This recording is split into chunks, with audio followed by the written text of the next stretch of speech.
How's it going, guys? It's Mr. Lone Wolf, and today I'm going to put this big old beast through its paces, the P16. Smooth.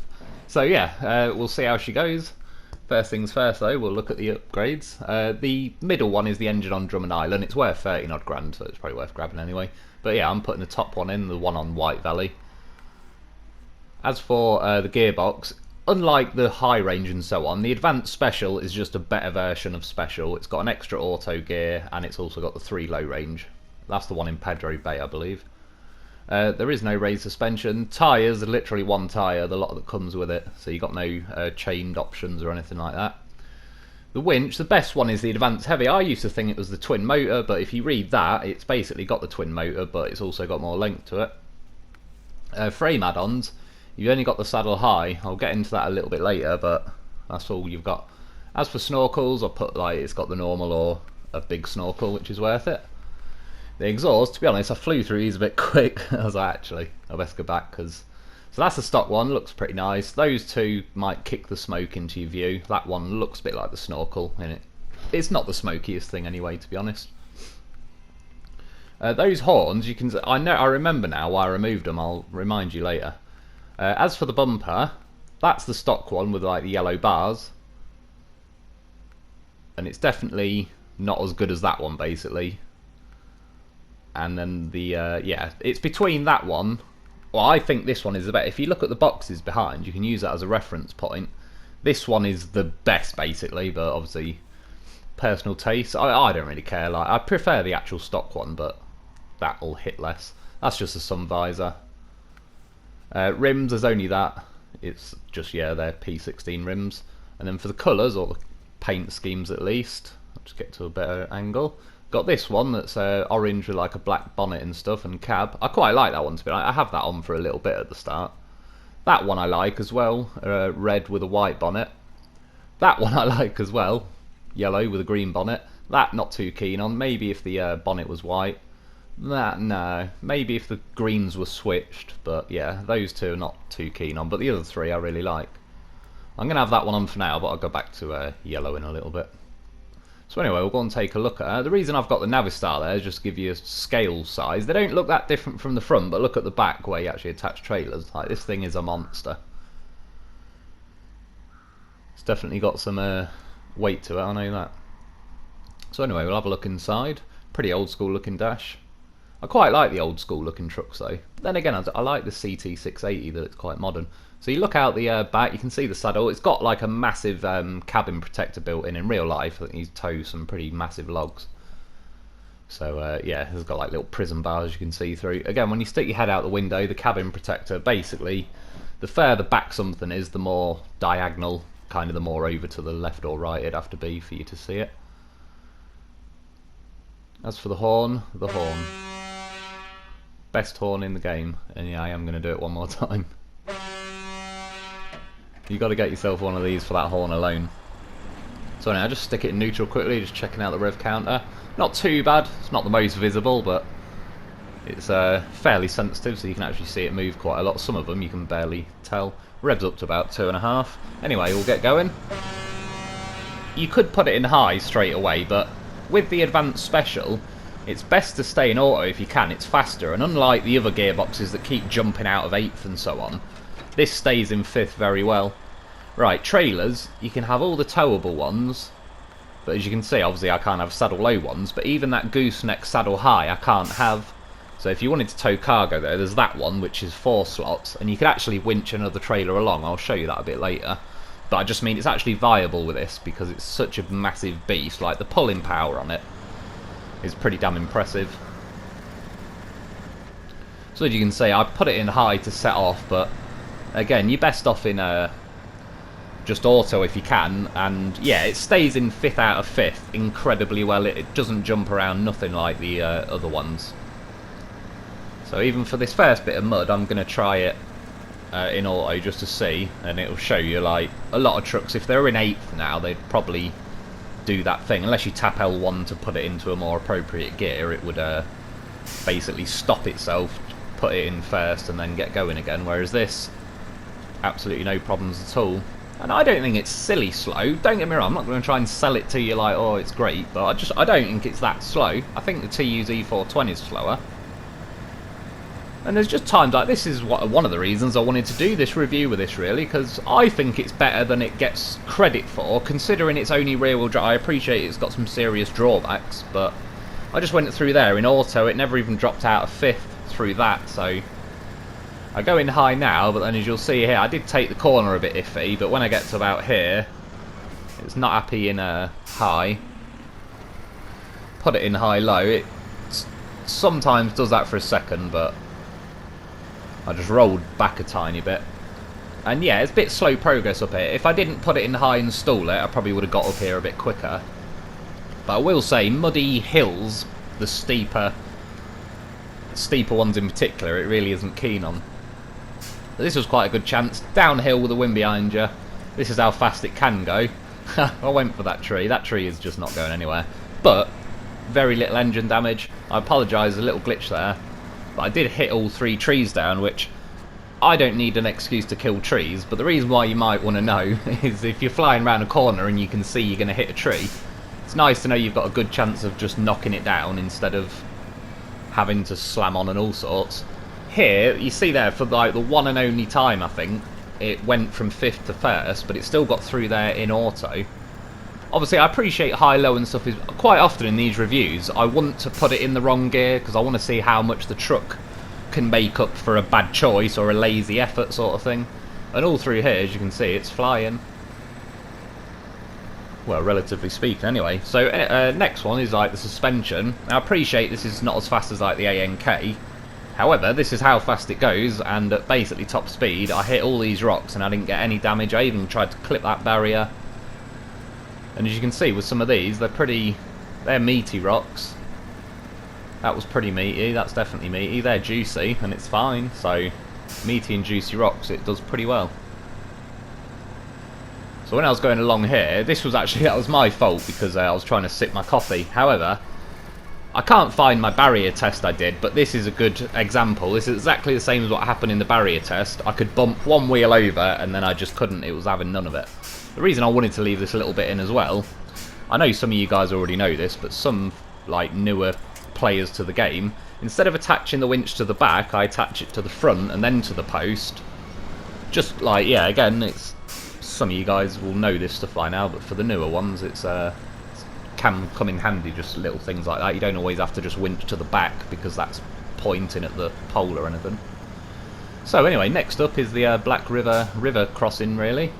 And this first bit, it's a little bit slow. Everything is in this first bit. That first bit's like the worst, but once you get here, as you can see, in high-low it starts to speed up. Now, I even put it into high, and it's a lot of them, like, through here, you can alternate between high and high-low, like, sometimes each one is better than the other. And then I let it a little bit out, but it basically went this speed or better to the end. I'd still say the Cat was a bit better, but it'd still be viable to tow some things over there, like a ferry winch. So this is like a bit of an extra test, because I actually wanted to show its pulling power. So I've got 4 cargo on that, and then I'm going to bring another trailer and get another 4 cargo. Whoop, I swear I missed that. See, it's like the little things I like with this game again, though. Like, Stevie Wonder could drive this truck, because we all can't see fuck all when we drive this truck, so he's not been left out or anything, and I just think that's pretty nice of him, really. As for the P16, like, well, I swear you could press the horn and just echolocate his way around the map, or at least warn people he's blind as fuck and he's driving a P16. I bet no one has ever died in real life from a P16 by not knowing it was coming. That's how good that horn is. And admit it, if you heard the horn, you'd look. And if you've seen some guy with shades who looks like he knows how to handle a piano driving, then get back. Seriously, I thought, you know that echolocation, has anyone seen that guy that's blind and he clicks his tongue? And then he can like build an image in his head of what's around him like a battered echolocate. Well, it's pretty crazy really, it's taught himself that. What he needs though is a P16 horn. One press of that and he'd be like, holy shit, I've just seen the entire British Isles come back at me. Probably get a nosebleed, so much info would return. Or he'll start seeing in Matrix code. Press it again, he'll probably know Kung Fu. In fact, that's what that P16 horn is. It is the red pill in the Matrix. That's how good it is. So anyway, I'll stop talking bollocks. I'll bang another 4 cargo on. And I'm going to just put it in a position where... This muddy section, by the way, the P16 had walked through it. I just moved it over to the side because I knew I was going to do this. See, this horn... Laughable. Pathetic. Embarrassing. That's what you need. Every time. So anyway, I'll put the winch on. I left this bit in quickly. You know when you click across to like the different winch points? I wish the clicking would be a bit louder, because sometimes you press in the wrong direction on the D-pad and it does nothing. And it takes you a while to work out, because you can't really hear the clicking either way. Well, not very well. But anyway, I've got the winch attached, and now, look, as you'll see, set off like normal. It's like it doesn't even know or care that it's pulling 2 lots of trailers. Drive straight through this muddy bit like it's nothing. I'm in auto and it's still going up the gears. It'll happily get to 5th. I think after a little while I put it in high just to see, but I think it's fair to say that it's having no problems. Well, certainly along here, like any off-road and all that, it's pretty good. A lot better than you think. Its biggest weakness is what I'm coming up to now, is a hill. And to be honest, it suffers a bit because it's got such a wide tyre width. It doesn't sit in the grooves of the road as good as some, so sometimes the edge of your tyres sort of sit on the outside and you don't get as much grip as you'd like. But as you can see here, it's definitely struggling. In its defence, I am carrying 2 trailers. I don't honestly know, but it wouldn't surprise me if the ANK would whinge about coming up here with 2 trailers, so it might look not amazing, but I did honestly get up here as well, a little faffing around. Sometimes it was better in high, low, medium, low, blah blah blah, but I got up there. I didn't use the winch or anything like that, I made it up by myself. I was originally going to knock through them fence panels, but I just carried on round. But again, you wouldn't even know now I was towing another trailer behind. Like, it just doesn't make any difference. The pulling power of this thing is pretty immense. And that, to be honest, that saddle on the back, that's basically this truck's one of its only logical purposes in this game is to tow the special objective trailers that are massive and heavy.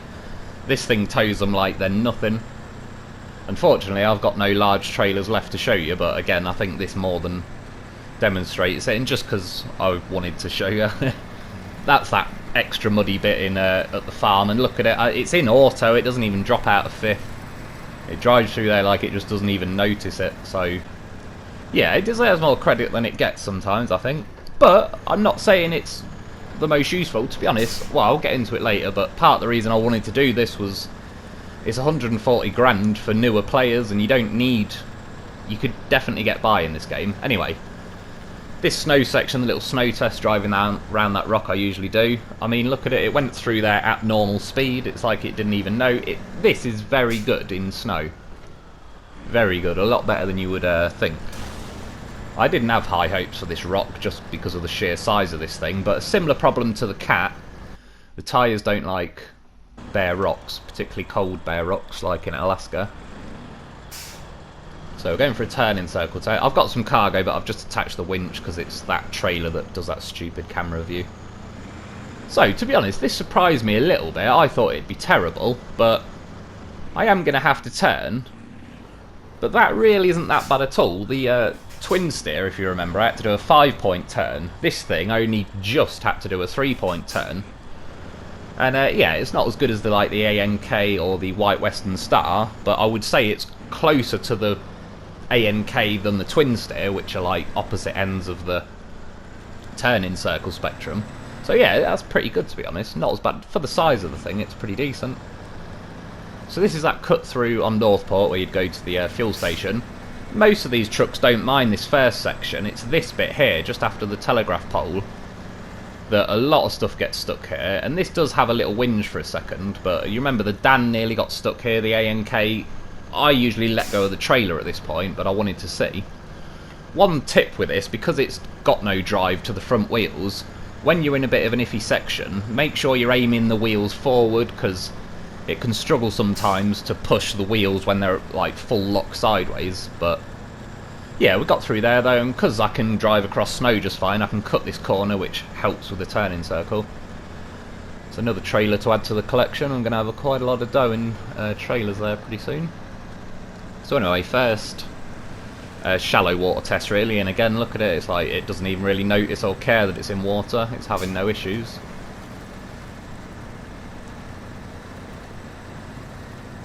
So I definitely say it's not a fan. Bit like the White Western Star, it's not a fan of very steep hills, but on level ground or, you know, like just not ridiculously steep, it is like its pulling power is extremely good. I cocked up a bit on that corner, I took it a bit tight and clipped the inside wheel. I think I could have just drove out of there fine and done it in one. Now this was obviously a bit of an interesting one because this thing's massive and it's a tight narrow gap. I thought I'd end up having to try and winch, but as I looked around at the wheels, the front suddenly gets through. And then the rear, I was like, well, that's the drive, so if it's going to get any over, it'll be them. And surprisingly, I think that'd drag a trailer through there as well, to be honest, whether it liked it or not. And again, in snow, it's extremely grippy in snow. You don't get it wheel spinning in snow, it just digs in and grips. And I'm only in high-low there. So as for a quick bit of interior gameplay while we're actually driving, so I can show you a couple of things. The view's not too bad, I've seen worse. Obviously again, that cabin protector blocks you a bit. There's like the prism bars, so you can see the saddle there, but the view's not amazing. See, a bit like with some of the other vehicles, like the White Western Star, you'll spend a lot of your time looking in this bottom left-hand corner of the windscreen, really, because that hood, or bonnet, whatever, is it's not the worst, but yeah, that's like right where you want to look a lot of the time, so it can block your view, and you'll see in a second why that can catch you out. Like as I come round here, I'm now looking like at the left of the screen and at the left of the windscreen, and that telegraph pole's practically in my blind spot as I'm paying attention to the other side, so I hit it. And lastly, that's why I took the horns off, because there they actually block a good chunk of your view that side. So, as for this section, I definitely wasn't thrilled about it, but it got through. It's just, obviously, all your drive is in the rear four wheels, so when you hit a dip like that, you're lifting the two inner wheels off, and then they eat up some of the power because they're just spinning in the air. But it's definitely not bad. The grunt of this thing, it's definitely got some good power, whether it's pulling power or just to move itself along. More my fault a little bit, I smashed into that rock, but it is a pretty tight gap. You see these meaty rocks at the side though, it just pushes them out to the side. There's probably 3 or 4 of them there, and it shoves them out the way to get through, no problem. So next up, the rock bridge thing. I didn't have high hopes for this. I fell off the one on Drummond Island as well. And basically, a similar problem in a way to what happens with a Derry. Because that front axle isn't live and it has no power going to it, I'm trying to push a dead axle up the lip of a rock and it's just not liking it at all. And in the end, I tried in high, I tried in auto, I tried in high-low, like it's just having none of it. And eventually my back wheels sort of slid a bit further to the left and I fell off. However, I did bring the Taiga and flip myself back, because what I just wanted to show, again, it's a bit of an odd one I know, but I wouldn't need to take the rock bridge because this thing's so massive and tall, like that snorkel's not even close. And yeah, other vehicles, this isn't too deep for a fair chunk of vehicles. However, I think this would pull a trailer through here, no problem whatsoever. I'm only going this slow because it's in high-low, but again, pulling power, not that I would suggest bringing a trailer like this, but I'm just, you know, this game's all about options and what you can and can't do, and a bit of fun, you might try it for the hell of it. So that was, yeah, if you needed to bring the P16 to that oil refinery and you knew this rock bridge was going to be a problem, you could just drive around it, basically. I cut that to save a bit of time, but it got up that hill no problem, and then this bit, we've seen in a lot of videos, a lot catch their nose there, and a lot gets slowed down by this, but this, to be honest, is one of the best for just stick it in high, and it doesn't matter if it's high, shallow or deep snow, it just goes at this speed through the lot of it. And I left this bit in as well, because again, this surprised me. Cutting over to this road, And like I said, I do this in a lot of vehicles, but I usually cut it out because they get stuck and it's just a bit of a long slope piece of footage. But this thing drives through practically no problem. It's not really its fault that that tree's right there, so yeah, but again, that was pretty good. It's a tiny glitch here, I apologise, but I'm only just driving into the mud. I wasn't even out of high gear by then, but still, I wasn't happy about it. See, another one surprising. This is that big pool of mud in Northport. Motoring through, really, a lot better than I thought. So normally you'd be best sticking to the left, but I turn in more just to actually push it. But it looks like, oh, it could go wrong, but then put it in low or medium low, and it's pushing its way through. And considering that front tyre is gone, and that ain't a car tyre, that's like a 51-inch P16 tyre or whatever, so the Hummer right now or something would be like up to its windscreen, never mind its wheels. And yeah, again, edited for time, but it drove out there. I didn't use the winch. You can see my path. If I used the winch, you'd see like a jagged piece like in the path I took. So yeah, mud surprisingly well. And now next up, we got the mountain test. Now obviously I wouldn't particularly recommend climbing mountains in it. However, the Derry Longhorn got stuck about here over that bump I just went over. You can see there it cocks the back wheels up. What you wouldn't really is like, it doesn't matter if you cock the front wheels, but obviously all your drive's in the back, so you want to try and look for paths where you know your back wheels are going to stay planted, and that's going to give you a lot of power. I left that in, it was a good example of a tip. But bear in mind, right now, even on flat, in inverted commas, ground, I'm already at a 45-degree angle, so it is, you ain't going to tip it by driving along and turning around a corner. You'd have to drive up something that's really, like, yeah, not stable. But surprisingly, I mean, it got beached a bit there, but I just drove a bit more to the left where I knew the rears could get some grip. And again, in the snow, it absolutely climbs up here a hell of a lot better than I thought. It's just them slippy rocks it doesn't like. Like, it wouldn't go up that rock to the left of me. But yeah, be honest, did you think it was going to get to the top of the mountain? Because I bloody didn't. That's the thumbnail of how happy I was with it. And again, this just like, this is a bit of extra footage that you probably wouldn't think. This is the river in Zimnegorsk, and for those of you that have been through it, this river is no joke. Even the TUZ 420 goes about this slow, or maybe a bit faster, but not like the Dan got stuck in this once. I had to winch it out. It got just through one way, but it was probably slower than this, and I had to winch it the other time. The only thing, knowing what I know now, because the current's pushing my back end round, I did use the winch to pull my front wheels over back to the road. If I attempted that again, all I'd do is enter the river more on the left hand side and then let the current push my back end round so I drive out on the road, not at the side of the road. So I reckon it could go through there in one go. That last bit was the ANK gets stuck there, and then this is on the way to get the TUZ. And honestly, the whole way here I've gone like this slow or fast, but I've had no problems. I've never had to winch it. And yeah, if you're late in game, I wouldn't suggest this to come and get the TUZ, but you could winch a scout behind this, get to here, and then now just release your scout and go and get it. However, because I'm stubborn, I'm now parked exactly where you find the TUZ. There's even the little crates in the forest that are next to it there, and no help. I got it on me. I used the winch once or twice just to climb over a rock that I could have gone round, but that's what we'd all do.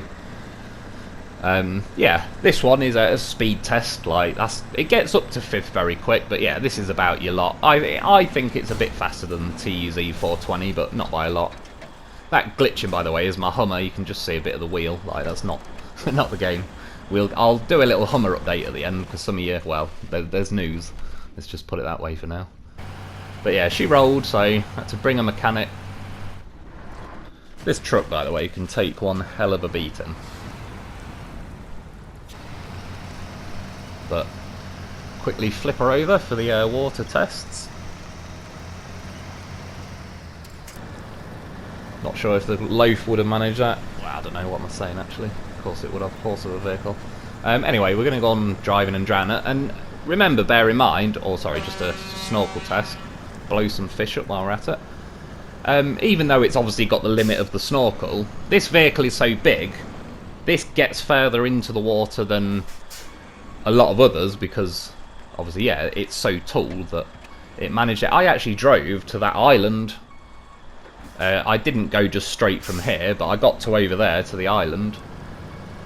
I'll show you a tiny little clip of it. As for reversing out, it's fine reversing out, but then I started trying to winch this trailer out, so I kind of corrupted a bit, but on its own it reverses fine. There's the snorkel next to each other, like the Derry is, this thing, the P16 is definitely taller.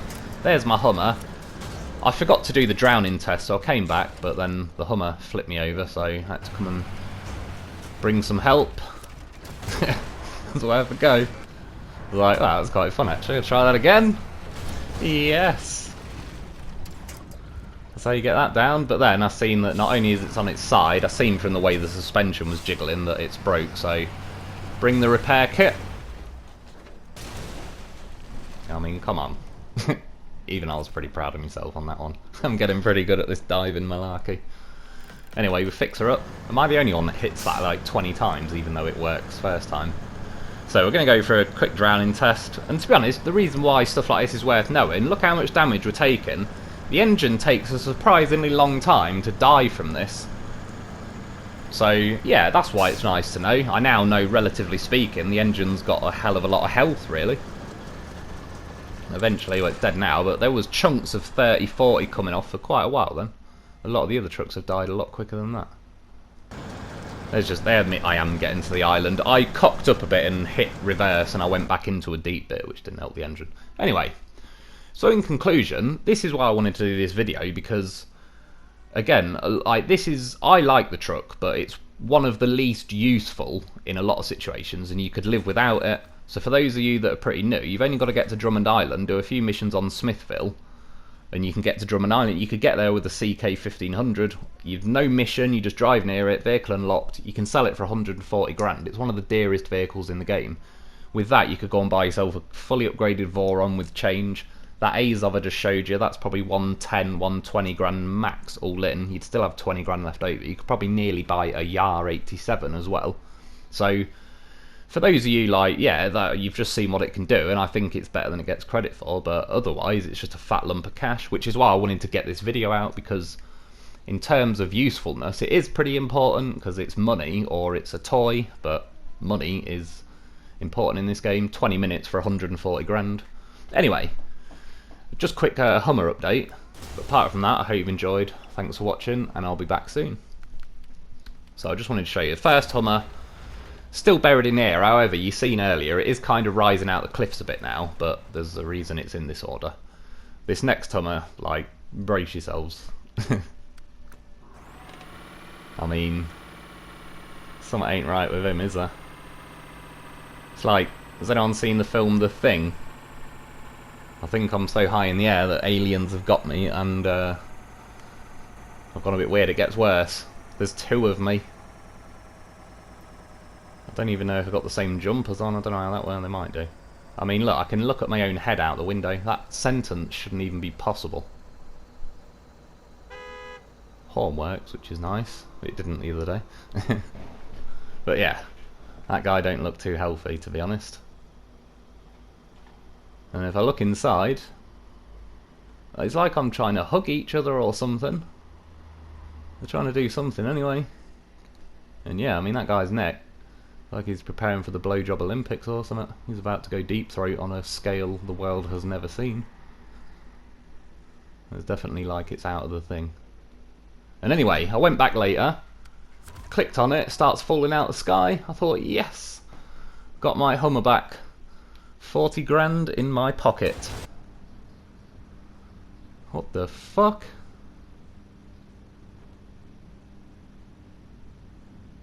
So, yeah. Scrap that, boys. I haven't got my Hummer back. Had a little look. What you got in that garage? You got any DLC in there? So if I see a monster truck, I'm fucking going in. But unfortunately, there wasn't. But yeah, I thought for a second. See, I told you I could ignore it longer than it can stay up there. But now, well, the good news is I'm out of the sky. But the bad news is I'm balls deep in someone's place of business, and that's a pretty risky sentence to say on YouTube, if I'm honest. But that is the situation. So anyway, last but not least, just a little tiny one. I can bully gas canisters with this horn, that's how good it is. Like, I don't like them invading my personal space. Even this last one, like, go on, join your mates, get away. This one fancies its chances.